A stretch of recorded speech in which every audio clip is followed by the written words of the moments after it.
en la que, pues bueno, muchos años se ha mantenido al mexicano y que no deseamos que el joven las tenga o que se mantenga en esas sombras. Así que, pues muy bienvenidos todos. Como pueden ver, más que otra cosa, pues no siempre soy portador de buenas noticias. Quizá eso es lo que tendríamos que decir que caracteriza el resumen amable que ha hecho mi buen amigo el doctor Luis Alberto Bravo. No lo somos ahora tampoco, pero vamos a platicar un rato de cómo ver las malas noticias con un poco de aceptación o resignación. Saludo a todos los que nos acompañan y estamos haciendo este alargue para que se sigan conectando y nos compartan a través de sus redes, en sus historias. Gracias a todos los que lo están haciendo con mucho gusto y vamos a ir a la presentación, vamos a compartir pantalla.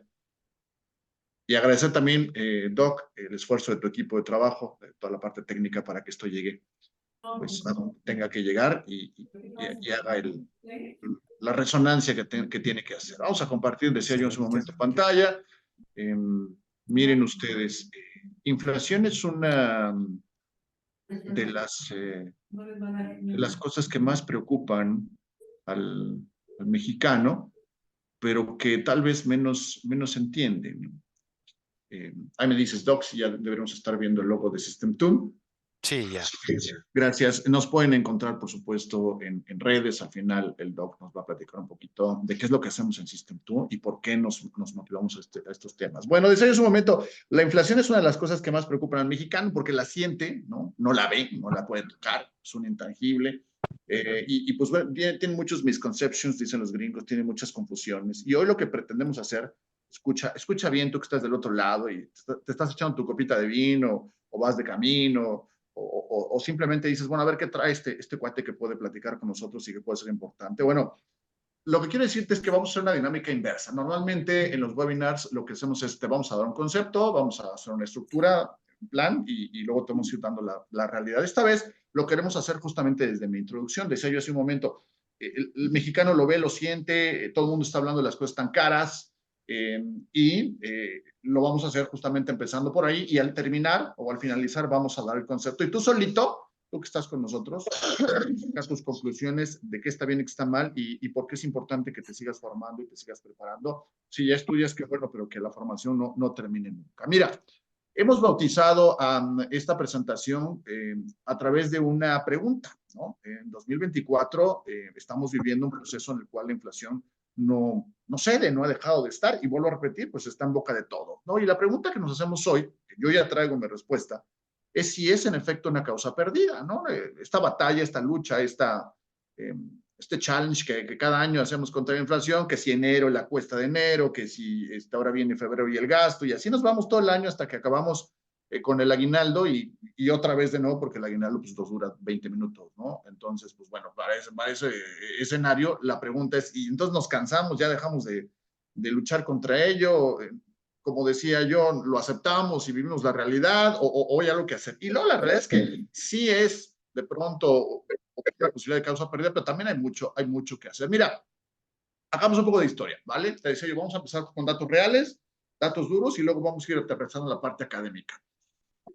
No debes olvidar, ¿no? Y por ahí en los anales, en la información que System2 tiene, aprovecho para hacer el comercial, tenemos una triada, una serie, una miniserie de 3 capítulos, sobre el doc lo voy a platicar un ratito, donde explicamos toda la crisis de COVID en tres capítulos. Nosotros consideramos que quedó bastante aseado el asunto como para entenderlo, desde el ángulo muy sencillo. Y de las cosas que decimos en esos 3 episodios que te traemos hoy como un extracto es, todo nace a partir de los paquetes de estímulo que durante COVID, es decir, la lana que los gobiernos durante el proceso en el cual, pues bueno, la oferta se detuvo, la demanda se colapsó y de pronto el mercado se resintió mucho a partir de lo que estaba viviendo el COVID, el encierro y todo este rollo. Bueno, los países avanzados lo que hicieron pues fue regalar dinero, literalmente, ¿no? Dinero de los impuestos. Estados Unidos, debes recordarlo,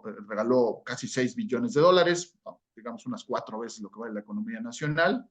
Y en Europa, pues también se regaló mucho dinero, casi 2 billones de euros, que pues a la par vienen siendo pues, casi 3 billones de dólares, ¿no? Entonces, pues bueno, muchísimo dinero regado en el mercado, esto nos permeó a todos. Yo sé que mucha gente dice, pues a mí, ¿de qué manera me permeó? No, la verdad es que nos permeó a todos, ya lo iremos platicando y discutiendo cómo es que a través de distintas fuentes de recursos, pues nos llegó a nosotros, pero bueno, otra vez, el tema es que durante un par de años se inundó el mundo de dinero, no ocurrió así en México, y por eso parto de un contexto mundial, luego vamos a un contexto nacional, y ahí nos vamos metiendo a lo que nos interesa, que somos nosotros los mexicanos, ¿no?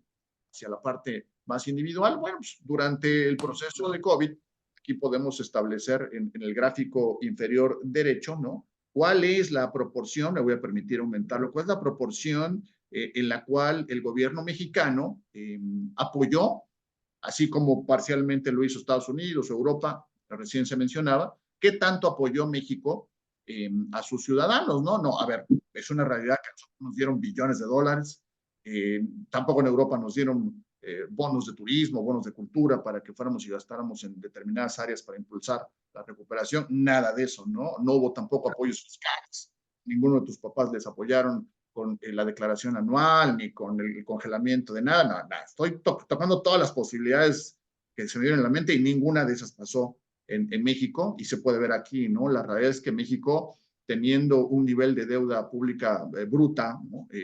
Pues digamos aceptable, por allá de 2019, como lo marca el título de pues tenía margen, ¿no? Tenía margen para, en efecto, endeudarse. Es cierto, para poder darle apoyos a los ciudadanos había que endeudarse, pero dime tú, cuando alguien se enferma en la familia, pues estamos dispuestos a hacer sí o no cualquier cosa. Pues es lo mismo. En México dijeron, no, no, no, aunque esté enfermo el paciente, literal, la economía mexicana, pues el tema es que no los voy a ayudar, ¿no? Entonces eso ya es en sí mismo una cosa un poco extraña, ¿no? Pero el asunto es que México, en términos ya cualitativos y cuantitativos al mismo tiempo, no tuvo preocupación, y en segundo término no tuvo un paquete de apoyo que fuera, digamos, decoroso, ya no exagerado, bueno, humano, no, decoroso, 1.5 más o menos del PIB, o sea, nada, nada. Si tomas en cuenta que el PIB mexicano debe estar en 1.4, 1.5 billones de dólares, pues híjole, ¿no? Sácale cuenta hasta el 10% y luego llévatelo al 1%, pues eso es lo que nos dieron, ¿no? Pues son los apoyos que se traducen o se conocen hoy en algunos de los procesos de crédito para los empresarios, un poco de becas, ¿no? Y cosas así muy, muy superfluas, que la realidad es que no paliaron la enfermedad económica de México. Entonces, eso generó una desincronización con respecto a lo que el mundo estaba haciendo. El mundo, lo hemos platicado con muchos de los alumnos y en muchas de las conferencias, pues el mundo sigue una línea, ¿no? Dar dinero, endeudarse a quienes tenían margen, a quienes no tenían margen, a quienes quedaban muy endeudados, y eso es inevitable, pero también había formas de endeudarse. Vuelvo a repetir, México tenía espacio, no lo quiso hacer, perfecto. O sea, bueno, al final hay consecuencias de esta falta de interés, apoyo, estrategia, decisión, y el argumento es que, bueno, pues no queríamos endeudarnos, íbamos a salir más rápido de la crisis y íbamos a tener una visión, una estrategia distinta a la de otros gobiernos. Vale, perfecto. Dentro de este contexto, muchos de los países optaron por esta opción B de no ayudar, otra vez con el pretexto de que íbamos a salir, que íbamos a estar mejor. Ya me vas entendiendo por dónde voy. Yo te preguntaría, ¿estamos mejor? Pero bueno, ahorita lo vamos contestando con argumentos y datos duros, ¿no?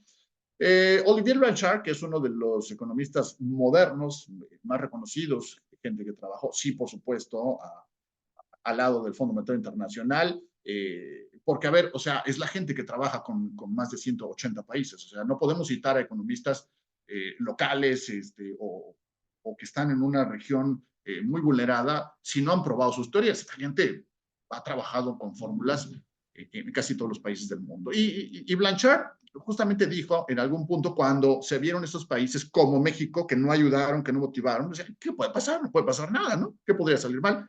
Blanchard dijo, lo cito, dice, algunos gobiernos, particularmente los populistas, ergo México, pueden verse tentados a mantener bajos los tipos de interés. Esto para disminuir la carga de la deuda, ¿no? O sea, vuelvo a repetir, en términos muy simples, no se querían endeudar y no querían saber nada de aquello que les costara un financiamiento que después se iban a tener que cargar, ya sea porque fueran muy responsables o, como en el caso de México, porque tenían otros proyectos, dígase Tren Maya y aeropuertos y carga social y lo que tú quieras, ¿sale?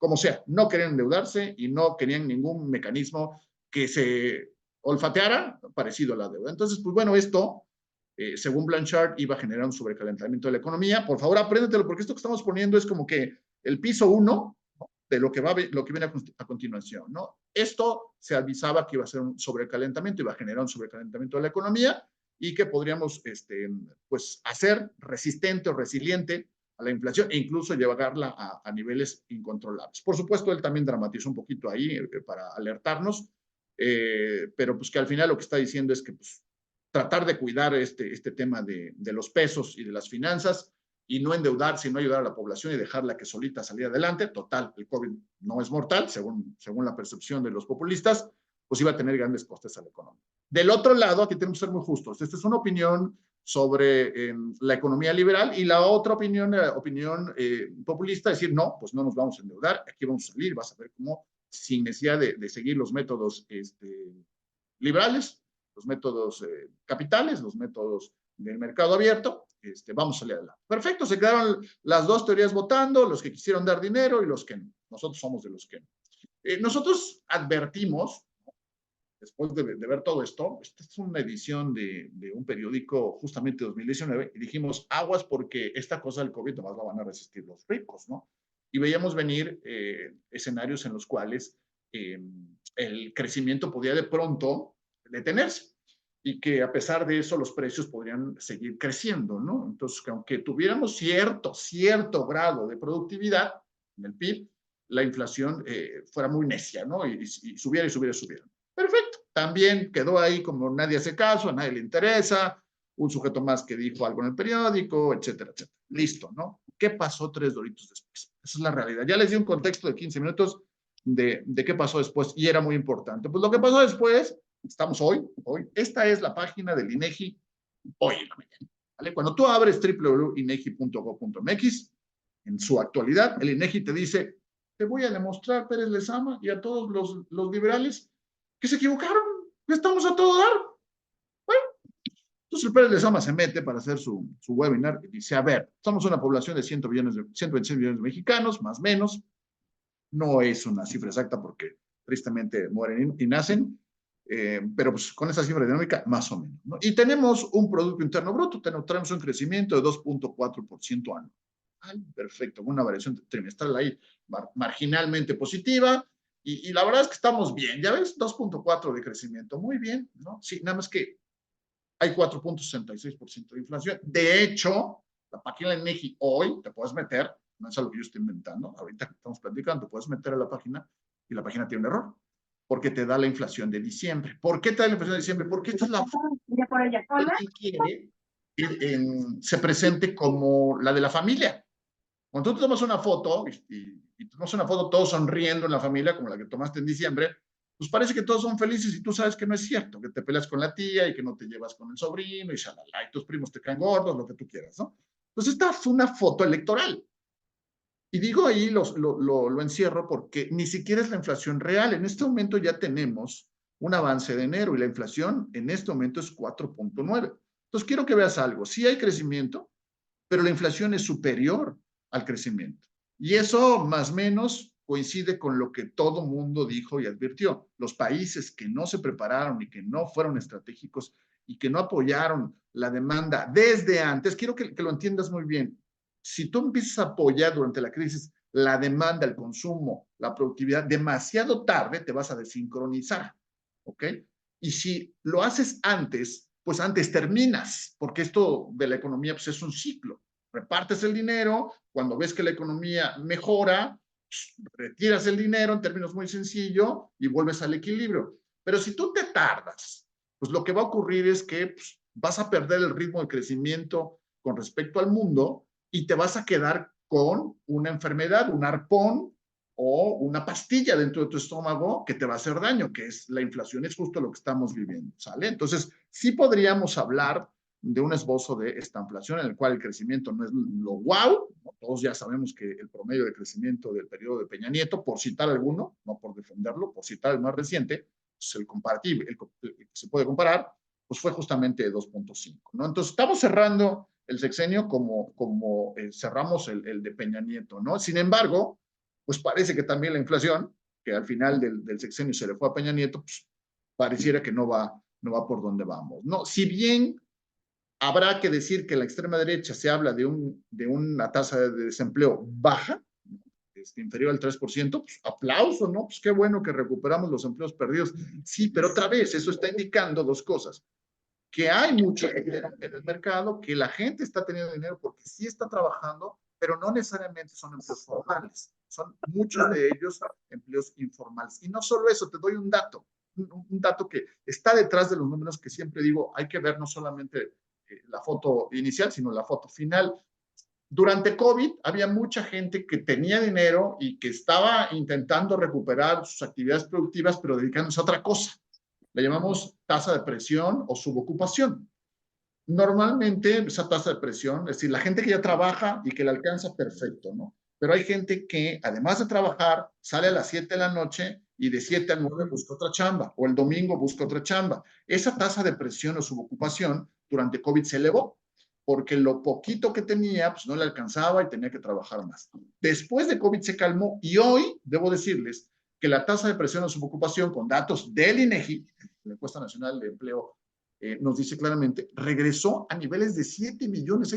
Es muchísima gente, a lo mejor no estás tan familiarizado con el número estándar de lo que debe de ser, pero lo que yo te digo es, ahora volvemos a ser muchos, me incluyo, que trabajamos en cierto horario y todavía tenemos que invertirle más horas porque queremos otro poquito más, porque subió la colegiatura, o porque queremos comprarnos otro par de tenis, o porque tenemos deudas, o porque la salud se ha deteriorado y tenemos que buscarle un poco más. ¿De acuerdo? Bueno, entonces, con los números que estás viendo, lo que yo te digo es, pues es que tiene una interpretación bastante ambigua. El crecimiento que estamos observando en México no es el que debería ser, debería ser más, y la inflación debería ser menos.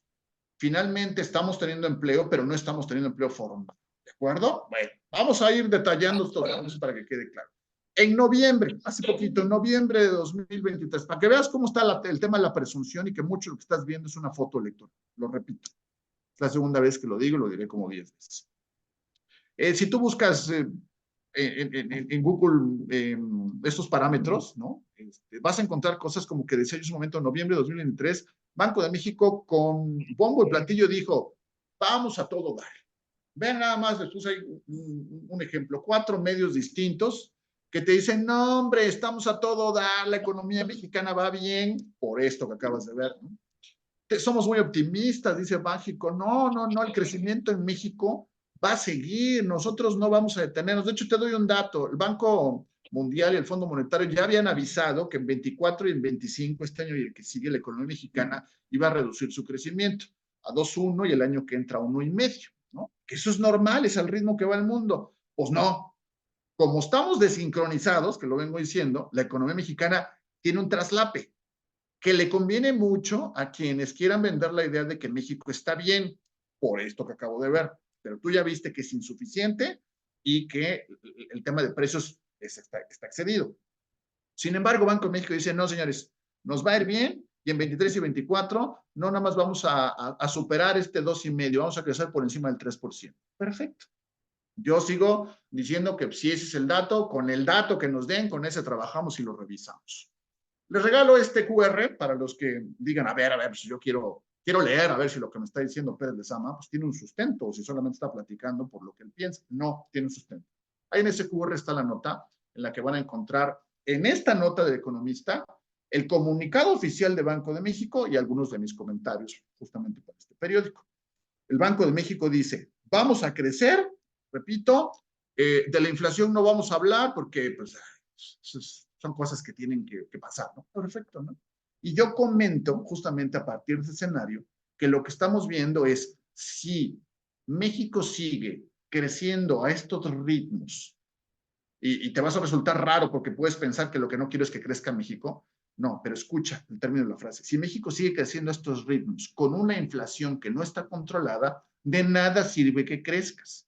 Primero, porque es insuficiente tu crecimiento para ti mismo en términos productivos, de inversión doméstica, incluso de balanza comercial. O sea, no está siendo suficiente. Y segundo, aunque tengas más chamba y aunque tengas más trabajo y tengas más ingreso, no te alcanza.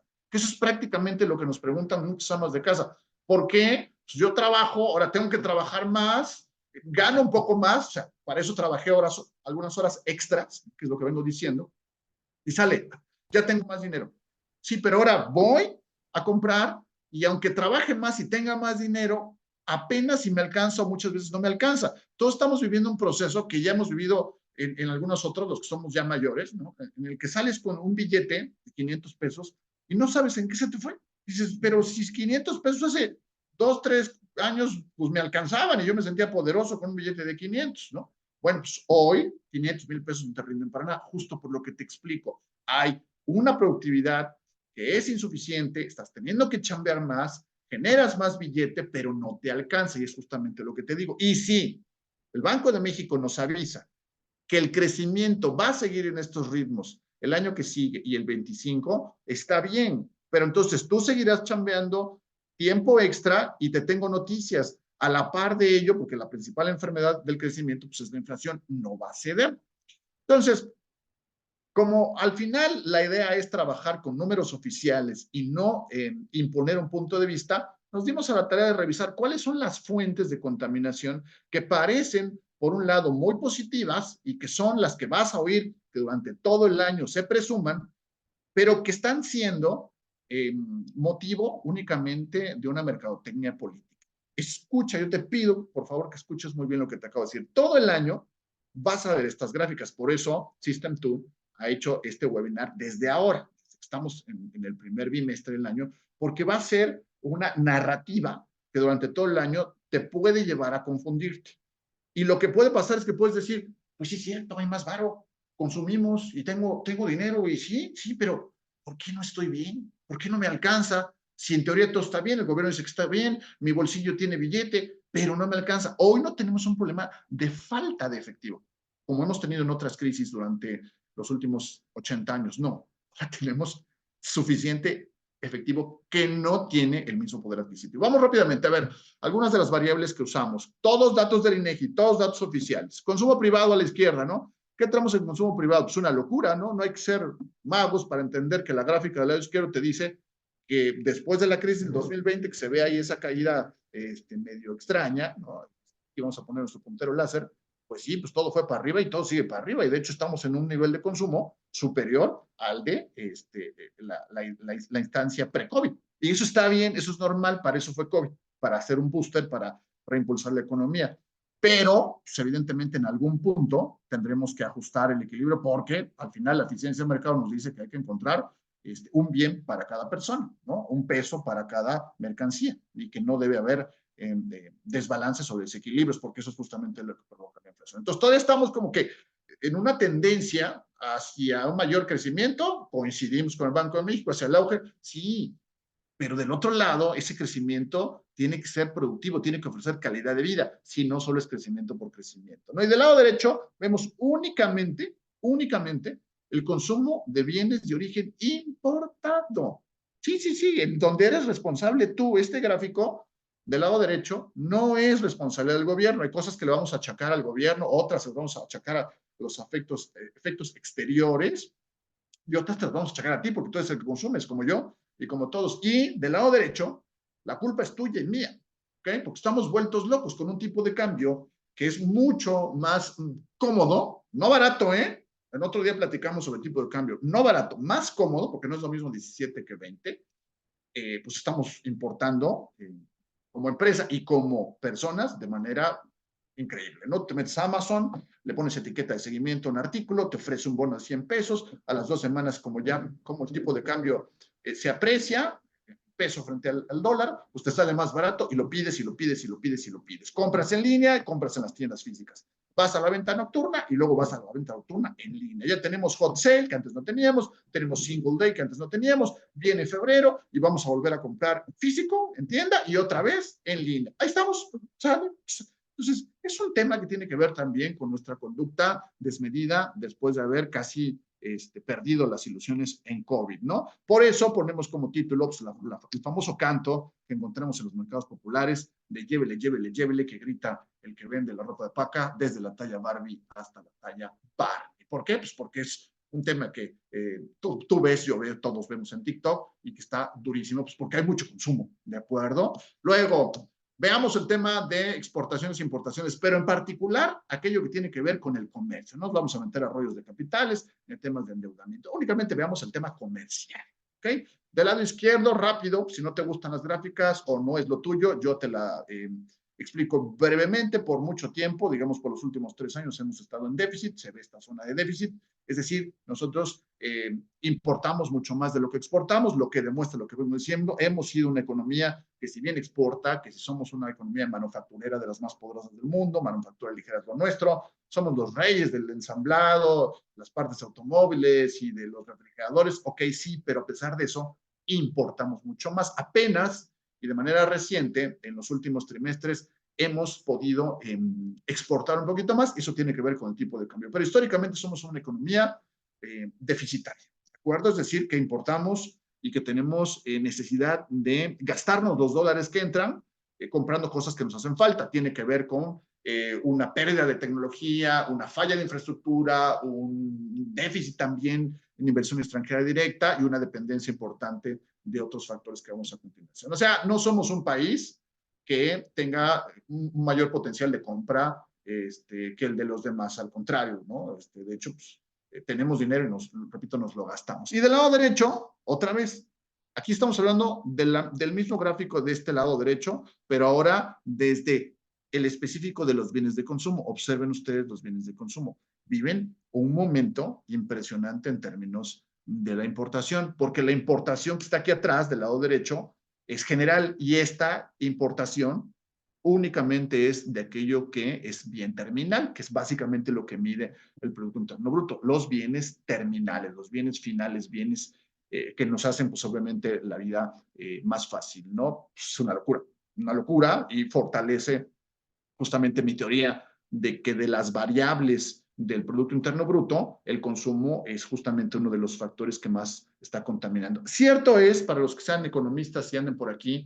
cierto es que hay muchas teorías que convergen y otras que proponen una divergencia entre la inflación y el Producto Interno Bruto, pero también es cierto que dentro de la medición del crecimiento o el Producto Interno Bruto hay un enfoque, que es el enfoque del consumo, ¿no? Hay otros enfoques de gasto y productividad, pero el enfoque de consumo es justamente el que nos interesa y por eso justamente lo queremos demostrar, no solamente defenderlo, sino demostrar. Oye, ¿qué más hay? Pues mira, ¿no? Si tienes familiares en Estados Unidos, estás de acuerdo conmigo que esto es una realidad. Te muestro un gráfico rapidito, ¿no? De entre 2012 y 2024, que son los dos periodos de los últimos presidentes, Peña Nieto y López Obrador, para que hablemos de remesas, ¿sale? Peña Nieto no le tocó, sea por lo que sea, pero eso es la realidad, no tocó ninguna crisis. Le tocó ahí medio un bachecito que fue el gasolinazo, pero no le tocó ninguna crisis financiera internacional ni económica. Y mantuvo el flujo de remesas mensual en un promedio inferior a 3,000 millones de dólares. 2,750 más o menos, ¿no? Pero mira, aquí se puede ver, te digo que no hay magias, no hay magias. Se entiende muy bien que durante el periodo de Peña Nieto las remesas sí crecieron, pero pues crecieron de qué te gusta, ¿no? Tal vez de 1,500, 1,600 y los niveles máximos se dieron al final de su sexenio, ya cerquita de los 3,000 millones. Pero en un promedio, sumando todos los meses y años, pues se mantiene en 2,750. Sin embargo, con el escenario, sí hay que decir, de COVID, pero también con la falta de estructura y la falta de capacidad de nuestro gobierno para retener la mano de obra y para ofrecer beneficios y empleo a los mexicanos, pues nos convertimos en una especie de motor exportador de personas. Y eso ha hecho que los mexicanos que están yendo a Estados Unidos, pues justamente por la derrama de estímulos de la que platiqué en la diapositiva 1, pues les haya caído literalmente del cielo, porque los cheques en Norteamérica pues llegaron justamente así, del cielo, ¿no? Y pues mira nada más, pasamos de 3,000 millones de dólares, 3,000 millones de dólares mensuales a, pues estamos en niveles de locura que puedes ver tú casi en 6,000 millones de dólares mensuales. Es el doble, es una locura. Esto, vuelvo a repetir, se va a presumir, recuerda lo que te digo, son fotos que vas a ver a lo largo del año. Estamos recibiendo récord de remesas. Mira, primero, eso no es chamba de este gobierno, ni de ninguno, es chamba del gobierno norteamericano, ¿ok? Que reparte y todavía tiene mucho varo y los mexicanos pueden mandarle a sus familiares. No es nada de qué presumir. Presumamos cuando vengan empresas extranjeras a ponerse a nuestras ciudades y generen empleos para ti que estás estudiando. Pero tu alternativa después de la carrera profesional no puede ser irte a Estados Unidos de mojado. Sin embargo, en este momento tu alternativa no es ir a trabajar en tu localidad en una empresa extranjera que venga a ponerse. Ojo con esa dicotomía. Entonces, lo que estamos viendo hoy es mucho dinero de remesas. ¿Y a dónde va ese dinero? Que hay más allá de si está bien o está mal que lo celebre el gobierno, o si está bien o está mal que lo digamos para que el gobierno no se piense que no nos damos cuenta que es un truco. Lejos de eso, el tema es que toda esta lana, el 85% de esta lana, se va al consumo, ¿vale? La mayoría se va en temas de infraestructura. Quien recibe remesas lo gasta en 3 cosas. Primero, en su casa, ya sea que construya, ya sea que ponga techo, ya sea que ponga lámina, ya sea que ponga agua potable, ya sea que compra menaje, enseres, televisiones, licuadoras, coches, y lo último se va para salud. Es poco el conacional que manda dinero y pide que se ponga un negocio. Casi todo se va al consumo, más fruta a la piñata, ¿vale? Y bueno, dato relevante, y los que reciben remesa me van a decir sí o no. Este dato no es mío, es de Gabriela Siller, que es la directora de análisis de Banco Base de Monterrey. Ella es una especialista en temas de remesa y nos está diciendo, este tuit es del 1 de febrero, apenas hace unos días, que aguas, que cuidado. ¿Por qué? Porque lo que estamos viendo es que el poder adquisitivo de esas remesas está cayendo. A la derecha lo puedes ver. Ya el poder adquisitivo, lo que te alcanza esas remesas, pues ya no es lo mismo. Si tú tienes familiares en Estados Unidos, hace un año te mandaban $1,000 y hacías un montón de cosas. Hoy te mandan $1,000 y ya no haces ese montón de cosas.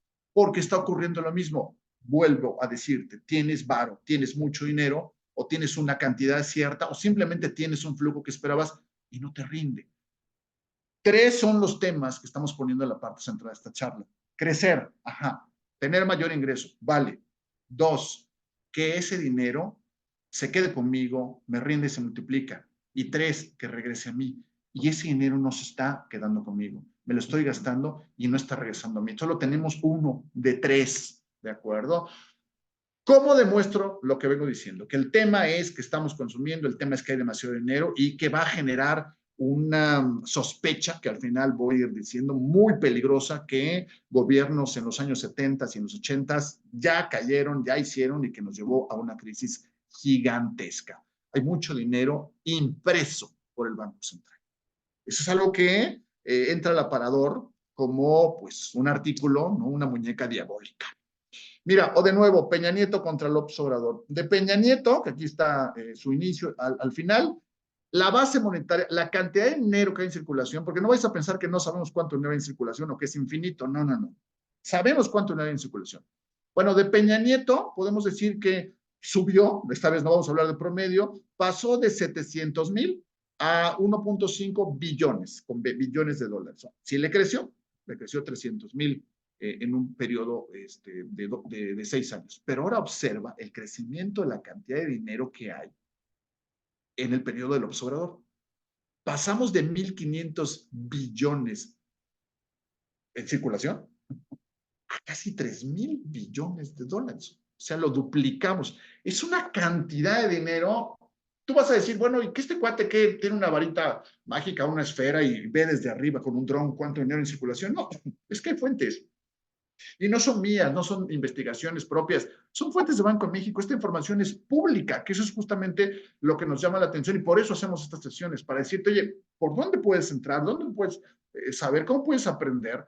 Con los datos que ya se publican. ¿Okay? Y estos datos que se publican nos dicen que como nunca está circulando billetes y monedas. Increíblemente, ya lo vas a ver por el tema de remesas, por el tema de crédito. Hay crédito increíble, ¿no? La NU, la History, la Clar, la Plata, un montón de tarjetas. El boom del crédito está todo cañón. No importa cuánto nos cobren, ¿no? Tenemos becas del bienestar, tenemos becas de los abuelitos, tenemos el Sembrando Vida. Es una cantidad de dinero, pero conecto este punto con el inicial. No fue ordenado, no fue a tiempo, no fue para todos.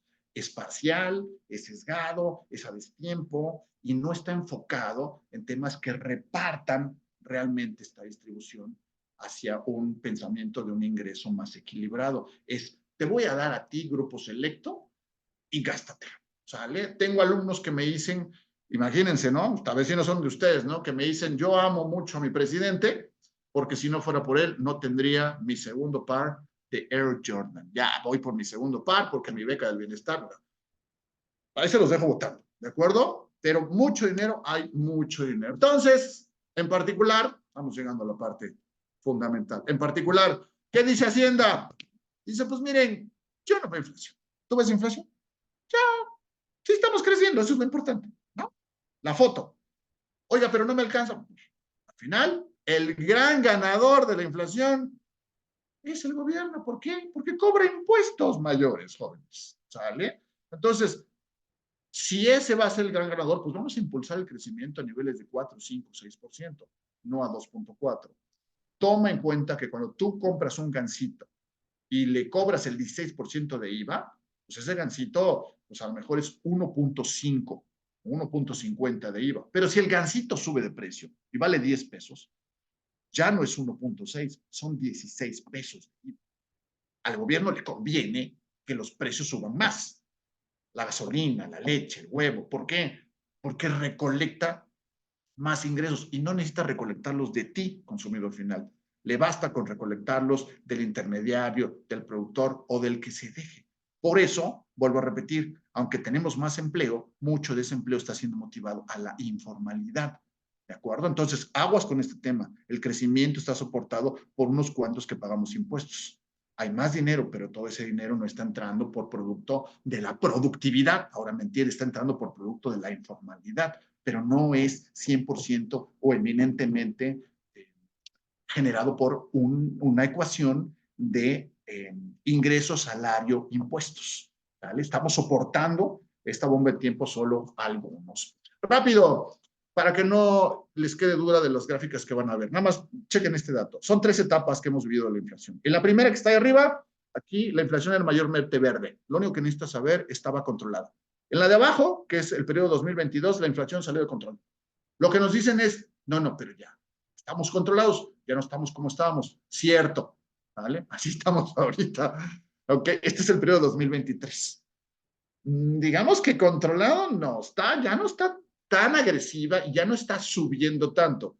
Y ya hay más verdes, es decir, está intentando verse en ciertos rubros un mayor control o estabilidad, pero en todos, jóvenes y caballeros y damas que nos acompañan, en todos la inflación no se detiene, la inflación crece, ¿de acuerdo? Vamos a ver, ¿la inflación va a llegar a un objetivo de 3%? Nos preguntan con frecuencia. La inflación sí va a llegar a un objetivo de 3%, sin duda alguna, y no sirve de absolutamente nada, ya de una vez, digámoslo claro. ¿Por qué? Les presento una cosa que hacemos que se llama carry estadístico por colores. El verde es la inflación 2020, el rojo es la 221, el gris es la 222 y el amarillo es la 223. El objetivo inflacionario es la línea punteada, ¿sale? Para que la inflación promedio crezca a ritmo que no nos haga mucho daño.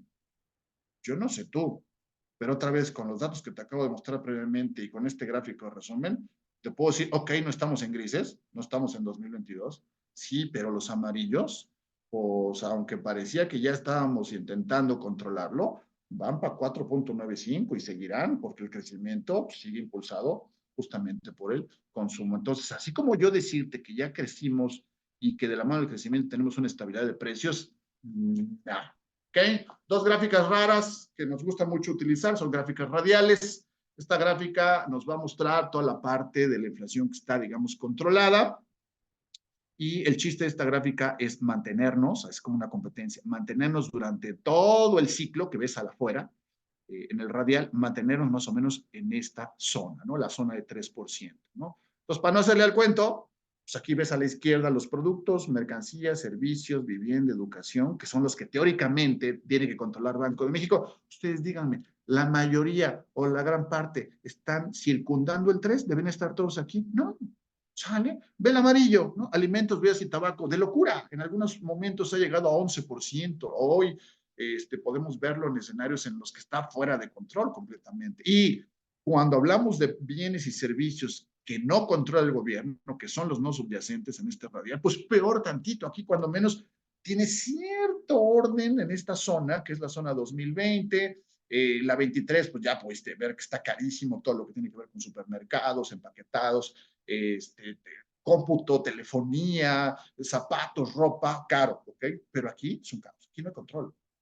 Tiene que ver todo lo que es campo, pesca, o sea, todo lo que venden en el mercado. Digamos que esto está sin procesar y eso está procesado. Ligeramente más control acá y aquí totalmente caótico. ¿Qué trato de decirte? Lo que estás viendo, y lo vas a ver en la siguiente filmina, cuando te dan 4.9, me voy a regresar, este 4.9 de la derecha, que es el amarillo, es un promedio. Realmente hacia adentro la inflación tiene una fiesta. Realmente tiene una fiesta y no ha dejado de tener una fiesta. Y eso es por lo que muchas veces tú dices, pero ¿por qué dice el gobierno que 4, 9 o 5 o 3? Te voy a repetir, no te sirve a ti. ¿Sale? Son datos macroeconómicos, pero en la economía real tú necesitas tomar decisiones y necesitas tomar decisiones preparándote, ¿de acuerdo? Bueno, decía yo, ¿se va a controlar? Sí, se va a controlar. Ya no estamos como antes en términos inflacionarios, no estamos como en 2022, pero tiene que ver con la velocidad. En 2022 y todavía 2021 los precios subían muy rápido. Ahora están subiendo, pero no tan rápido, pero están subiendo. ¿Vale? Las últimas diapositivas que te voy a enseñar lo vas a entender muy bien. Nada más para que veas, estos son alimentos 2020, 21, esto es lo que digo, en 2022 estaban muy altos y ahora están acá, pero no han bajado, ¿de acuerdo? Pasa lo mismo con las no alimenticias, que es lo que te digo, lo empaquetado, tenis, zapatos, equipo de cómputo, todo lo que tiene que ver con no alimenticias. Igual, no están como en 2022, pero no están aquí abajo, siguen altas. Y si me muevo de nuevo hacia la parte de la extrema derecha, que son los servicios, aguas con los temas que tienen que ver con educación. Dime en su momento más caro. La inflación de servicios había estado baratona, había estado controlada. Aquí se ve en el gráfico de la derecha, en 2021, valores bastante discretos. Vean la del lado derecho, no ha bajado. Desde 2022 eso no ha bajado. Los temas educativos están muy caros, los temas que tienen que ver con los costos educativos, los temas que tienen que ver con certificación, todo ese rollo. Por eso es tan importante buscar alternativas que te ofrezcan educación, pero que al mismo tiempo te den un valor agregado. Bueno, a ver, vamos a llegar a las conclusiones, ¿ok? ¿Cómo voy a entender todo este rollo de la inflación en la macro? Así como un edificio, chavos, jóvenes. Vale. En 2023 los precios vienen aquí arriba, en el piso número 3, ¿vale? Porque este es el primer piso. ¿Vale? Primero, segundo y tercer piso, es planta baja. Listo, ya no viven ahí los precios, ¿sale? ¿Okay? Los precios vivieron aquí en 2020, ¿okay? Es muy probable que los precios, algunos se mantengan aquí arriba y otros se mantengan aquí abajo. Para nosotros, desde nuestra óptica, los precios vivían aquí en su mayoría y hoy están acá. Pero como tú tienes una conducta de consumo distinta, tú me puedes decir, no, profe, mis precios sí están más controlados, o tú me puedes decir, coincido contigo, no, profe, estoy de acuerdo, los precios que yo vivo en mi consumo sí están viviendo en el tercer piso. Como sea, tercero o primer piso, tu salario vive en la planta baja. Tu salario no ha crecido, tu salario está abajo. Así que con tantito que suban o bajen por el elevador o por las escaleras, pues evidentemente no te alcanza porque tú vives en la planta baja. Banco de México dice, para ir cerrando, pues yo nunca les prometí nada. Cuando le reclamamos a Banco de México, nos dice, mira, ahí está mi mandato constitucional, procurar la estabilidad del poder adquisitivo de la moneda nacional. Esto es la Constitución, ¿eh? No es un texto de periódico. Y entonces cuando lo revisas dices, pero Banco de México, ¿por qué no haces nada por la inflación? Pues si nos estamos muriendo y tú haces cosas extrañas que no entiendo, pero no nos ayudas, o sea, yo no veo que me alcance. Te vuelve a decir Banco de México, yo no te prometí nada. Yo tengo que procurar, no dice garantizar, no dice que lo va a hacer definitivamente, procurar. Entonces cuando dices, no, hombre, pues entonces si lo vas a procurar, pues no me ayudes, ¿de acuerdo? Justamente en noviembre el Banco de México, para que vean que el Banco de México se lava las manos, dice, bueno, ¿hacia dónde va la inflación? Me pregunta. ¿Cómo no? Dice el Banco de México. 3 escenarios. Desde el ámbito externo, pues sí, vemos a la inflación en el mundo descendiendo, pero todavía está elevada. ¿Lo ves? No te mentí. Dice, bueno, la verdad es que todavía hay crecimiento en el mundo, pero no es parejo. Pues no, porque ya en el resto del mundo ya no es tan grande el crecimiento y nosotros todavía estamos creciendo. La verdad es que el tema de condiciones financieras es complicado, sí.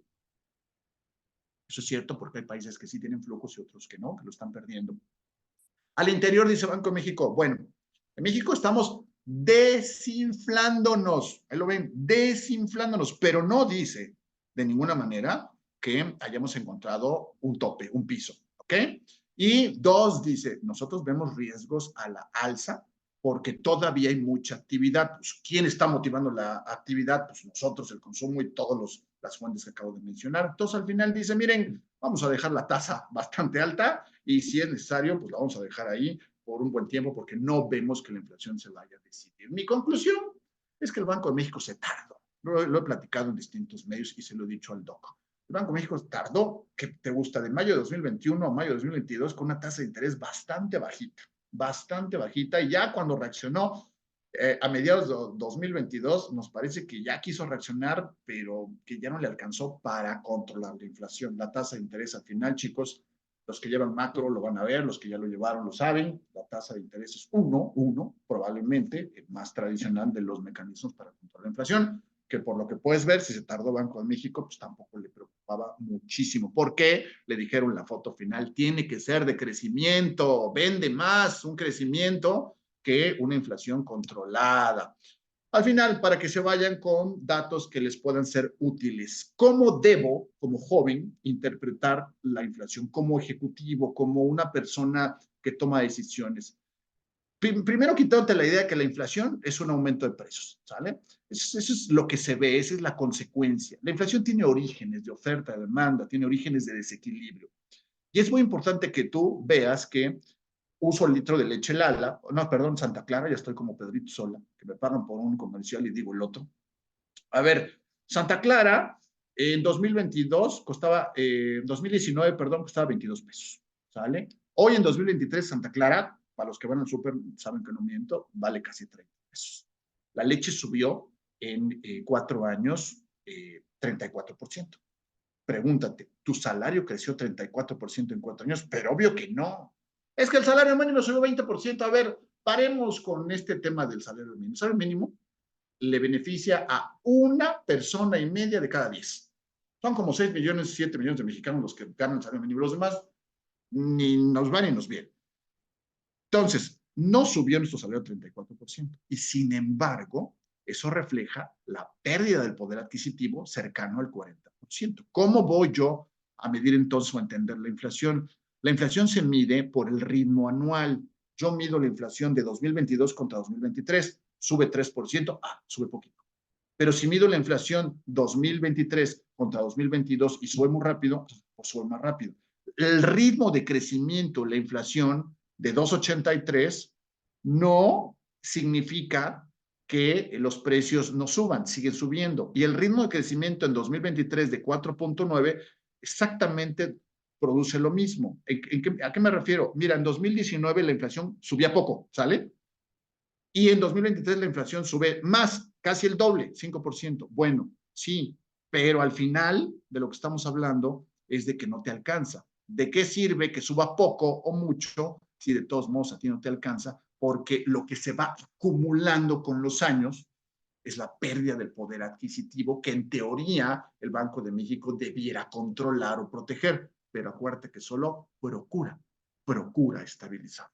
Entonces, súmale a la inflación 3 este año, 5 este año, 10 este año. Mira, este año 1%. Y cuando la sumas, tú estás perdiendo poder adquisitivo. Entonces, no te dice nada que regresamos al 3%. No sirve de nada que el objetivo sea 3% y digamos, ya llegamos al 3% cuando tienes acumulado un montón de inflación de los últimos 10 o 20 años que estás trabajando y tu salario pues no te alcanza, ¿de acuerdo? Para que no te quedes tú sin tener un dato fidedigno, ¿no? Recuerda que el ciclo económico es el que va a marcar las enfermedades asociadas al crecimiento. Crecemos, hay inflación. Si no crecemos, hay deflación. Las dos son malas. Al final, la inflación es producto de la escasez, es un desequilibrio donde vamos a encontrar mucho mayor cantidad de dinero que de mercancías. Es la clara muestra del objetivo de la economía, abatirlo. Y cuando ocurre, es que algo está mal y que le está dando pie a la existencia de la economía. Si hay escasez,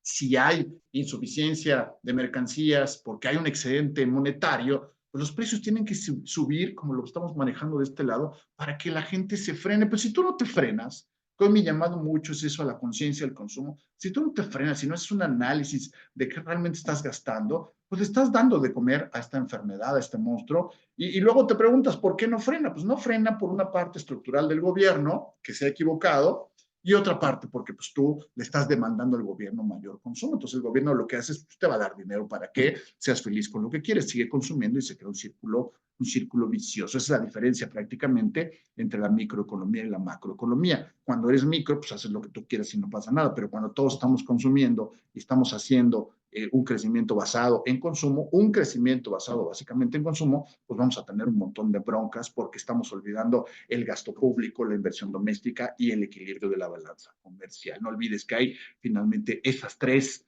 ecuaciones asociadas y que yo lo reduzco de manera muy sencilla. La inflación de oferta nos pasó en COVID, no había nada porque estaba todo cerrado. La inflación de demanda nos ocurrió después de COVID, aquí están mis resúmenes, ¿no? Estímulos, remesas, becas, apoyos sociales, expansión del crédito, falta de educación financiera porque no tomamos buenas decisiones, tenemos ansiedad, queremos consumir más, queremos irnos a comer, bla, bla, bla, bla, bla. Dame dinero que yo gasto. ¿Y qué tenemos hoy? La tercera etapa, que son las mismas que viste en esos gráficos de colores, pues una inflación estructural. Tenemos, si bien aumento de exportaciones, pues tenemos más importaciones, ¿no? El tipo de cambio nos ha hecho bastante daño, hay mucho turismo y al final, pues va de la mano justamente con el consumo. No estoy en contra de que consumamos, me parece que el consumo está llegando a un punto en el que ya tiene que balancearse y que nos toca a nosotros controlarlo.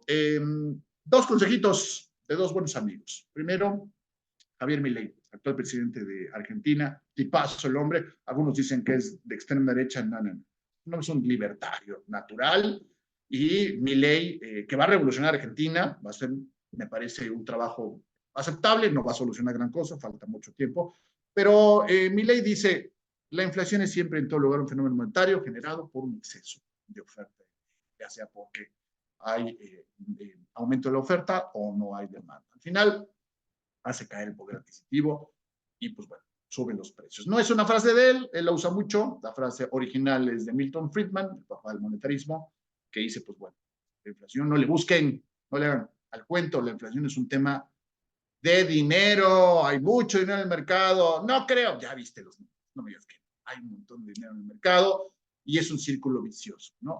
El dinero circula, sale, perfecto. Se introduce más dinero al sistema, becas, remesas, apoyos, crédito, todo lo que quieras. Ok, bueno, las personas tienen más dinero, tienen más ansiedad, tienen más poder de compra, van y compran. Entonces, produce una escasez. Eso es lo que interpretamos de este crecimiento que estamos viviendo, esta foto de que vamos muy bien y pues al menos una escasez, pues ya vale gorro cuánto dinero tengas y cuánto ganes. Simplemente no hay precios porque el productor dice, pues si estás dispuesto a comprármelo a 5, pues espérate, te lo voy a vender a 10, de todos modos me lo vas a comprar. Y ahí tienen el tema de por qué la inflación no va a frenar y por qué pareciera ser una causa perdida y si no reaccionamos, lo va a hacer. Al final de cuentas, para nosotros, lo importante es preguntarle al Banco de México, dime la verdad, ya nos vamos, le decimos al Banco de México, mira, ya son las 8, ya acabamos. Dime la verdad para mí, para mis estudiantes, para la gente de System 2, para el doctor Beto Bravo. La verdad es esta. El indicador que mide la inflación es un promedio, está en desuso. Ya no debiera llevarse así porque la economía post-COVID requiere una nueva manera de medir las variables porque la conducta del consumidor cambió, no puede seguir midiendo la nueva conducta del consumidor con viejos esquemas de medición. Dos, no sirve, entre las cosas por las cuales se desuso, porque solo mide 299 productos. A ver, dime la verdad, ¿tú consumes esos 299? No, tú consumes otros, muchos más, ni siquiera los consideran. Entonces, tu conducta de consumo es subjetiva. Yo no sé cuál es tu conducta de consumo y te digo que la inflación es 4.9 y tú me dices, no es cierto. Si anda por ahí mamá y papá. Y yo le digo, mamá, señora, ahorita que nos está oyendo en la conferencia, ¿verdad que la inflación es de 4.9 o 4.6? Nos manda a volar el ama de casa. Pues no es cierto, están locos y tiene razón. ¿Cómo puede ser que sea mejor economista el ama de casa, que lo lee perfectamente, que el INEGI, que dice, no, güey, 4.9, nah, por favor, ¿ok? Entonces, es un indicador. Y sobre todo, creo que ya quedó claro, si seguimos midiendo la inflación año contra año, year over year, año contra año, estamos haciéndonos historias mentales de que ya se controló, ya está en 3, ya está en 2, ya está en 5. Acumúlenla. Eso es lo que están perdiendo, ¿de acuerdo? Y no conforme con eso, el INEGI dice, vamos a medir desde un año base, desde 2018, para que sea bajito y todo lo que venga, pues nos convenga. Demasiado manipulación en las cifras macroeconómicas, desde mi punto de vista. Bueno, entonces, ¿qué? ¿Cuánto va a llegar ¿cuándo va a llegar a 3%? Ya dije que no sirve de nada, pero sé que me lo preguntan mucho. Con datos del Banco de México, del mismo Banco de México, lo vemos que va a llegar en el cuarto trimestre de 2024. O sea, a final de este año se va a empezar a controlar la inflación en 3%, tanto en la general como en la subyacente. De entrada todavía falta todo un año. ¿De acuerdo? Vamos a ver niveles de 4,5, 5. Es un año electoral, mis chavos. Se va a gastar cualquier cantidad de varo, publicidad, van a repartir. Dicen, a mí no me consta, pero dicen que siguen repartiendo dinero durante las elecciones. Sepa Dios. No sé, no me han dado, pero pues es una variable que puede ser. No lo creo. La verdad, en este país no creo que repartan varo. Lo que sí creo es que va a haber mucho consumo. Y pues bueno, no vemos una inflación que se vaya a controlar, seguirá acumulándose, ya te explicamos cómo se mide, y el problema es que aunque llegue en 2025 al 3%, ya estaremos bien tronados. A seguir trabajando horas extras, jóvenes, porque la mayor preocupación del Banco Central, la tienen ahí en la última gráfica, y dice riesgos para la inflación, dicho por el Banco Central, una resiliencia de la economía mayor esperada. Si la economía mexicana sigue creciendo, la inflación seguirá galopando y todos estaremos igual de amolados. Así que, por un lado, nos dicen que vamos muy bien y en las letras chiquitas que estás viendo aquí de frente, nos dicen nada más que si vamos muy bien, nos va a ir muy mal. A ver si lo digo bien, porque ya me voy. Me recuerda una frase de Cantinflas que decía, a ver, te insisto, si me enredo, pues me perdonarán, pero decía algo más o menos así. Dice, ahora estamos mejor. Dice, porque antes estábamos bien, pero era mentira. Y ahora estamos mal, pero es verdad. Se las dejo para que la analicen. Doctor, todos tuyos. Muchas gracias, Luis. Excelente tu participación y tu explicación de todo lo que ha ocurrido con la inflación y todo lo que va a ocurrir. Y para darle pie a que nuestro público haga preguntas, ya sea en el chat si quieren, o abrir su micrófono para hacer preguntas directas. Adelante. Pues es muy importante que todos nosotros sepamos eh, qué es la inflación, cómo nos afecta y sobre todo cómo podemos hacer si estamos eh, pues en condiciones, cómo hacer para protegernos contra la inflación, ¿no? La mayoría, puedo decir la mayoría de los mexicanos tal vez, eh, no se protegen contra la inflación por cualquiera que sea la causa, sobre todo una que comentó Luis, ¿no? Que es la falta de educación financiera que hay, pues no solo en México, sino en general en Latinoamérica. Y pues a lo que tú comentabas, eh, pues hay una cosa que había que agregarle, ¿no? La evidencia nos dice que los gobiernos populistas de izquierda, sin querer meterme en cuestiones políticas, pero son evidencias, tienden, sin importar, en este caso, una crisis como la que hubo en el COVID, tienden a aumentar, ¿no? El dinero en circulación, tienden a tener sus países inflaciones o muy altas o al menos por arriba de donde la deberíamos tener, como es nuestro caso. Y además, cuando empiezan a politizar los bancos centrales, que tanto trabajo ha costado, ¿no? Ganar confianza para que en 2 o 3 años la confianza que se tiene en específico para el Banco de México, pues tiende un poquito a caer, ¿no? De todos los subgobernadores que valdrá la pena uno, tal vez dos por ahí, si acaso. Los demás pues son meramente eh, pues más políticos que otra cuestión. Entonces, eso es importante y eso también puede abonar, ¿no? A que la inflación siempre esté por arriba. Y una pregunta que te haría yo, Luis, ¿qué será más fácil?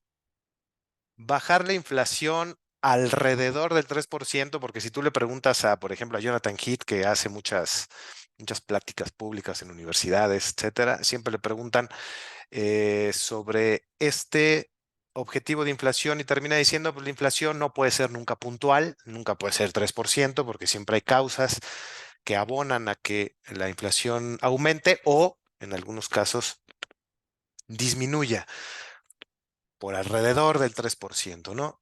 ¿Qué será más fácil ahora? ¿Bajar la inflación alrededor del 3%?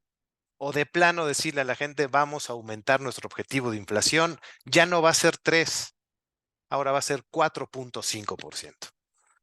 Lo segundo, definitivamente, doctor. Mira, la primera evidencia, como tú bien lo señalas, fue la estrategia que siguió la Fed durante COVID, ¿no? Entendió muy bien Jay Powell y su equipo de trabajo que era imposible, ¿no?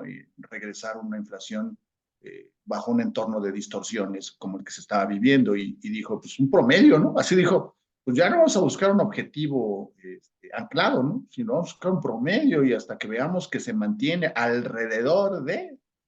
Eh, hay un tema aquí que debe darse, ¿no? Me parece que Fondo Monetario Internacional, que es el que pone las reglas, las normativas para la medición de lo macroprudencial, debe modificar desde allá arriba, ¿no?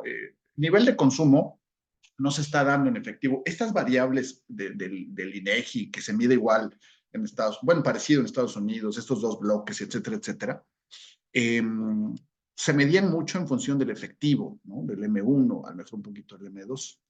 Y hoy estamos viendo mucho más dinero electrónico, mucho más dinero en circulación, que está difícil medir. Hay mucha creación de dinero electrónico, es una barbaridad. Y yo no estoy tan seguro que ese volumen pueda estar controlado. Porque, a ver, si yo creo la nómina de alguien y se la mando electrónicamente y si alguien consume y ese consumo es electrónico por internet y luego me llega y hago mis pagos, yo jamás toco un billete. Entonces, me parece que ese mundo está comiéndose, porque tú sabes bien, doctor, que no existe suficiente dinero físico para amparar el dinero electrónico. Eso es una locura. Por eso 2.9 millones en circulación contra lo que estamos viendo a nivel electrónico, yo creo que no tenemos ese parámetro. Entonces, eso, más la nueva conducta del consumidor que está muy enfocada a la parte electrónica, nos dice de que nos vemos mal. O sea, me parece muy ridículo seguir con bancos centrales que no modernicen sus estructuras, sus mediciones hacia la nueva conducta post-COVID, queriendo vender la idea que con un 3% se va a traducir, porque lo pueden hacer, sale. Análisis puedes hacer lo que tú quieras, pero que eso se va a traducir en un beneficio para la economía real. Y donde cierro la respuesta es que no tienen que hacer medidores o indicadores para ellos, ¿no? Estocásticos, econométricos, que satisfagan algún modelo. No. El tema de ellos es el mandato constitucional. O sea, tienes que hacer herramientas que se traduzcan en beneficios para la gente. Ya después, si tú quieres al interior hacer esas proyecciones, está bien. Pero el que vayas a presentar a la gente, la tienes que convencer para que gane credibilidad, porque hoy están perdiendo credibilidad, hermanos. Al final, si siguen en este tenor de dando cifras súper alejadas de la realidad, pues lo que único que va a ocurrir es que van a vivir en una isla donde la realidad es completamente distinta a lo que estamos viendo, que es la famosa economía real. Entonces, yo creo que si nos volvemos ya honestos y decimos, a ver, la ama de casa, que se meta a la plataforma, que integre el número de artículos. Imagínate esto, doctor, ¿no? Que le dé clic a las casillas de lo que ella compra y que genere su propia inflación. Y te la da esta plataforma, te la Banco de México. Y pues al final de cuentas ya tú tienes tu inflación propia, ¿no? Independientemente de la otra. Pero te da el poder a ti como ciudadano. Decir, bueno, tu inflación ideal para tu gasto debe ser un 5 o 6%. Pero no. Ese objetivo unitario me parece en desuso y creo justamente que va a ser fácilmente desechado en el corto plazo. Exacto. Y bueno, esto ya será a lo mejor una plática de algún otro webinar o incluso ahí de algún debate. Se pusieron muy de moda, ¿no? Los pronósticos de todas las variables de unos años para acá. em, y está bien padre hacer los pronósticos porque yo te puedo decir, fíjense que yo acabo de hacer un modelo y voy a pronosticar que en el 2024 la economía va a crecer 6%. ¿no? Y en el 2025 va a crecer 7%, ¿no? Si todo lo demás permanece constante. Lo padre es que cuando empieza, ¿no?, el año, el primer mes, el segundo mes, hay un recorte del pronóstico del 2%, ¿no? Ya vamos en inicialmente 6, ya vamos en 4. El cuarto mes, pues bueno, ya se recorta otro punto porcentual porque vienen elecciones. Ya estamos en 3. Y así hasta que llegamos al final del año con un crecimiento del 1, con el 1,5. Y entonces, pues hay que ajustar el siguiente año, que ya no puede ser 7, sino pues podrá ser 3. Y entonces vamos a ir recortando, ¿no? De acuerdo a cómo nos va, vamos a ir recortando hasta que quedamos en nuestra triste realidad, ¿no? Que es lo que Y le tenemos, sumas, no de este gobierno, aclaro, sino ya llevamos muchos años yo creciendo a sé, una tasa promedio del 2%. Entonces, pues simplemente este gobierno que se decía diferente, simplemente se agrega en la misma bolsa, ¿no? Nos metemos en la misma bolsa y pues los resultados son no diferentes a lo que teníamos antes, ¿no? Pero bueno, ya lo y está platicaremos. llegando el punto de que ya cada quien tiene su estadística, su escenario central, Exacto, pesimista, optimista. exactamente. Yo les digo a los jóvenes que andan por ahí, y te lo digo a ti, doctor, no sé si la comparación vale la pena, pues la digo, ¿no? La economía mexicana, el drive de la economía mexicana es como la América. Y van a decir que tiene que ver. Hoy a la América lo puedes manejar por teléfono, ¿no? No necesitas ni un técnico. La economía mexicana, con y sin presidente, va a crecer 2,5, doctor. Exactamente. Esté quien esté. Esté quien esté. Muy bien, ¿alguien tiene alguna pregunta por aquí? No, no es pregunta. ¿Alguien alguna pregunta, alguna duda, algún comentario que le quieran hacer a Luis?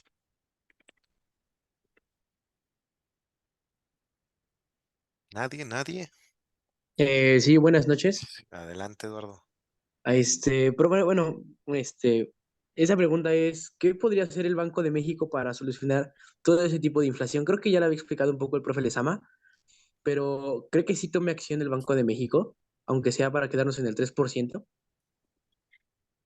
Gracias, Lalo. Pues sí, yo coincido contigo, ¿no? Ya de mínimo regálanos el 3, ¿no? O sea, está bien, ya entendimos, pero con el 3, no, tengo que decirte no, Lalo, ya que hay una respuesta bien triste, ¿no? No deben olvidar que hoy día la Junta que integra las personas que integran el Banco Central, los subgobernadores y la gobernadora, prácticamente ya todos son de extracción oficial, morenista, los puso el presidente, y no quiero decir de ninguna manera que los puso a modo, pero me parece que siguen una línea pues morada, ¿no?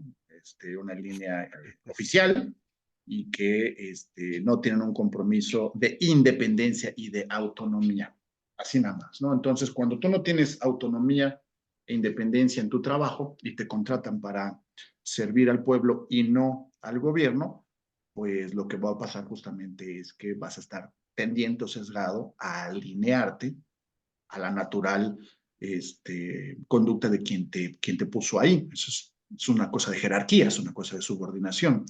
Y mientras no tengamos un Banco de México de nuevo autónomo, como lo tuvimos en su momento, no tendremos decisiones autónomas. La prueba de ello es que pues, en los textos del Banco de México, pues ahora se menciona mucho crecimiento, tipo de cambio, cuando no es ninguna de esas las chambas. La chamba del Banco de México es únicamente eh, el poder adquisitivo y la oferta monetaria. Una prueba bonita, ahora que hay tantas reformas, para cerrar, Lalo, me gustaría ver una reforma que le quitara procurar y garantizar el poder adquisitivo. Con eso estaremos tranquilos, pero por ahora no.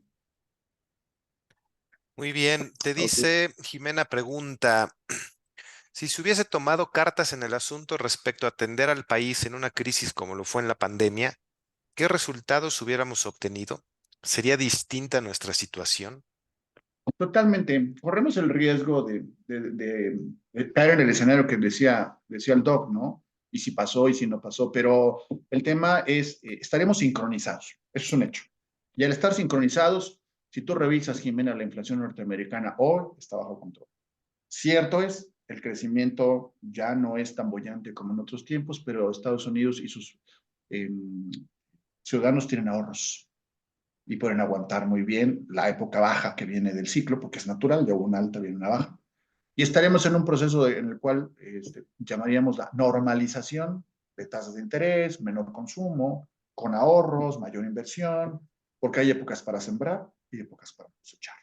Entonces, yo sí creo que el gobierno pudo haber hecho algo para que nos sincronizáramos. Y la neta, nos conviene más sincronizarnos con la economía norteamericana que andar intentando crear nuestro propio miniciclo. Entonces, sin duda, estaríamos en un ciclo con ellos y eso podría garantizarnos una mejor trayectoria hacia adelante de crecimiento y de inflación. Muy bien, vamos a dar tiempo para un par de preguntas más. Dice Pablo Ángeles, ¿una política monetaria restrictiva actualmente ayudaría a controlar más la inflación? Perdió la oportunidad del Banco Central. El 11.25 que tenemos llegó tarde, no fue suficiente. Se espantó mucha gente con el 11.25. A ver, Brasil trajo, si no me equivoco, doctor, me corriges, 14, 15, 16% en algún momento. Y rapidito salió, pero lo hizo a tiempo y lo hizo más alto. Entonces, creo que por cargarle la canasta al gobierno federal, el Banco de México está pagando las consecuencias. Y no hay cómo ayudarlo, la inflación lo está traicionando. Subió tarde la tasa, no la subió suficiente. Para mí una tasa ideal hubiera sido 13, 14%. Y la prueba de ello es que ellos mismos tienen que salir a reconocer, ay, lo sentimos, ¿no? No fue suficiente y así vamos a estar un buen rato. Aguántense. Literalmente lo que dice el Banco de México es aguántense. Entonces nunca logró ser restrictiva y sí, decidida y a tiempo y oportuna hubiera sido eficaz, ¿no? Que eso es lo mismo que platicamos con Jimena, sincronizarnos. Muy bien, hace una pregunta Brenda, pero me parece que ya la respondiste en las dos anteriores, que es ¿qué medida tendría que tomar el gobierno? Y Ana Medina dice, ¿es conveniente para el gobierno que la inflación sea medida en nuestro país con métodos ya obsoletos tras la pandemia para que así no quede en evidencia la mala planeación del mismo gobierno? Pues juntamos las dos, ¿no? Hace un momento Sí, preguntaban, el gobierno lo que debe hacer es estimular la producción, generar estabilidad y paz social para que haya mayor inversión. Y luego, pues no sentimos como que eso esté pasando, ¿no? Mucha violencia, mucha inseguridad. Y eso le convendría mucho porque fomentaría mucho el crecimiento, ¿no? Pues al gobierno le conviene el obscurantismo, ¿no? Económico. Es un nuevo obscurantismo económico porque el gobierno percibe del ciudadano que quiere gastar, que quiere consumo, que quiere divertirse, que no le preocupan mucho las cifras y que pues mientras le digamos que crezcamos y que la inflación ahí la lleva y que lo vean como un pan de todos los días, no habrá problema. Sí, sin duda le conviene. Lo promueve pues bueno, le platicamos con los jóvenes, ¿no, doctor? ¿Cuántas personas entienden la composición de la inflación hasta que llegan con nosotros a una materia, ¿no? Y el resto pues, no sabe y lo único que ocurre es que se distancian mucho de los datos macroeconómicos. Le conviene, sí, pero a lo mejor aún, lo repito, le conviene que la inflación suba por el tema de esto, ¿no? Las dos cosas le convienen. claro, y mientras regalemos dinero a cada vez más gente, pues la gente volteará hacia otro lado, ¿no? Así es. Hacia el lado del oscurantismo. Por último, hace un comentario, Uriel, dice, justamente por la falta de educación financiera, considero que el mexicano promedio piensa que estamos creciendo año con año, pero por desgracia no es así. Llega a ser bastante complicado crecer un poco más como país teniendo beneficios, pero solo se busca crecer por crecer, sin propósito. Siempre se dice que vamos a crecer, pero entonces, ¿hasta cuándo vamos a crecer con una calidad de vida notable? Porque siempre es crecer por crecer. Pues sí, seguramente, ¿no, Luis? Tú lo comentaste y, bueno, contestándole un poco a Uriel, la productividad, ¿no? Sí. Esa es la palabra clave del crecimiento económico de un país, un crecimiento sostenido y un crecimiento con calidad. Aumento en la productividad. Si no tenemos aumentos en la productividad y a nadie le interesan los aumentos en la productividad, pues simplemente seguiremos creciendo a niveles que está por debajo de lo que necesitamos, ¿no? Como, Sin duda alguna. como Y con una economía. inflación que está por encima justamente de ese crecimiento. Exactamente. Y por último ya, Samuel dice, ¿son los subsidios económicos los responsables o es la falta de educación financiera de las personas la causante de esta situación? Pues segundo, sin duda alguna, subsidios incluso tienen probada evidencia de que son útiles para abatir la pobreza. Una de las recomendaciones más importantes de la teoría económica universal de todos los tiempos es la pobreza se ataca si bien con el desarrollo, pero sí funcionan los subsidios, las subvenciones, los apoyos directos, sí funcionan, son inmediatos, pero no pueden utilizarse a diestra y siniestra como herramienta electoral, sin análisis, sin padrones, sin estudios, políticas públicas, en pocas palabras, Samuel, para quien lo necesita y no solamente para quien conviene. Entonces, pues eso ocurre y tiene éxito por la falta de educación financiera, ¿no? Si hubiera, por ejemplo, proyectos a fondo perdido, apoyos para el emprendimiento, pues otro gallo nos cantaría, pero pues bueno, es un círculo en el cual se necesita, quien necesita lo agarra, lo consume y se crean ahí pues una simbiosis parasitaria, por ponerlo de alguna manera, ¿no? Correcto. Y si no se crece, normalmente estos gobiernos, ¿no? Que dicen que o tenían la esperanza de crecer al 4, 5, 6%, y eso generaba pues un nivel de impuestos o de recaudación mucho más elevado, ¿no? Entonces, cuento con ese dinero porque nosotros sí vamos a crecer al 4 o 5%, la realidad es que no se crece a ese nivel y entonces empiezan a comprometer sin duda las Totalmente, finanzas totalmente. públicas, ¿no? El financiamiento ideal para el crecimiento pues, es el gasto público, sin duda alguna. Pues muy bien, Luis, muchas gracias Sí, claro. a todos. La verdad es que nos gustaría tener otro webinar un poco más adelante, incluso un debate, ¿no?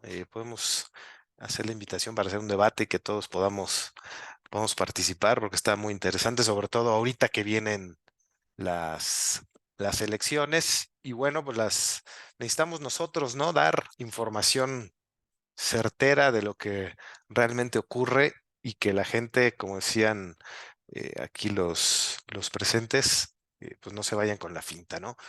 La educación financiera es importantísima. Nosotros, Luis y yo, siempre hemos estado duro y dale para que la gente pueda educarse de manera financiera sin importar extracto social, sin importar si estudiaron licenciaturas, maestrías, doctorados o simplemente se quedaron en el nivel secundaria, preparatoria, no importa. La educación financiera debe ser para todos, ¿no? Y bueno, System2, si a alguien le interesa, nosotros en System2 somos una escuela de finanzas en línea. Ofrecemos cursos ejecutivos de duración de 5 meses. Cursos ejecutivos, permítanme comentarles, de alto nivel, ¿no? No van a ser como los cursos que van a encontrar en otras páginas que venden miles de cursos. Estos cursos son de muy alto nivel. Si tomaran alguno, tenemos para educación financiera, tenemos también para aquellos de ustedes que trabajan en una empresa y necesiten cuestiones financieras, pues también tenemos materias como del tipo de análisis de estados financieros, contabilidad administrativa, evaluación de empresas, etcétera. Y para aquellos que están hoy aquí en este webinar, estamos ofreciéndole en el diplomado en finanzas corporativas y evaluación un 20% de descuento por lanzamiento y además un 20% de descuento adicional por estar hoy aquí. Si a alguien le interesa, se puede comunicar directamente con nosotros al teléfono que aparece ahí abajo. Y por último, los quiero invitar a un workshop que su servidor va a impartir a partir del 22 de febrero, cada jueves de 7 a 9 de la noche. Creación y evaluación de portafolios de inversión. Eh, Aquí vamos a aprender cómo le hacen los buenos, cómo le hacen los que saben, a los que se dedican a esto, cómo le hacen para crear un portafolio de inversión, de dónde obtienen información, cómo le hacen para decirte, este es el portafolio de inversión que tú deberías hacer porque es el óptimo, ¿no? Ustedes lo van a aprender en este workshop. Tiene un costo de 800 pesos, pero igualmente se les invita a los que están aquí presentes. Si se comunican con nosotros, se los dejamos simplemente en 500 pesos. Les agradezco a todos por estar aquí. Ahí tenemos nuestras redes sociales, tenemos nuestro sitio web. Únanse, tenemos información, ¿no? Todos los días estamos subiendo información, no solamente de nuestros cursos, sino información que es o debe ser de dominio público. Muchas gracias, Luis. Te agradezco que hayas estado aquí. Como siempre, divertido, dándole en el punto exacto, pero sobre todo hacernos entender de dónde proviene esta inflación y cómo y hacia dónde vamos. Al contrario, doctor, como siempre les digo, ojalá ustedes la pasen en estas sesiones la mitad de bien que yo la paso, porque la verdad yo me entretengo mucho. Siempre encantado y yo le digo a la gente que hoy te está conociendo, sigan al doctor en redes, además de todo, y como dice buen amigo, mi maestro, a quien aprecio y distingo muchísimo, ampliamente recomendable para los efectos académicos. Muy bien, muchas gracias a todos y próximamente los vamos a invitar seguramente a un debate. ¿Vale? Va. Muchas gracias, Luis. Muchas gracias a todos. Gracias por estar aquí. Gracias por su atención. Buenas noches. Excelente noche a todos. Vámonos. Saludos.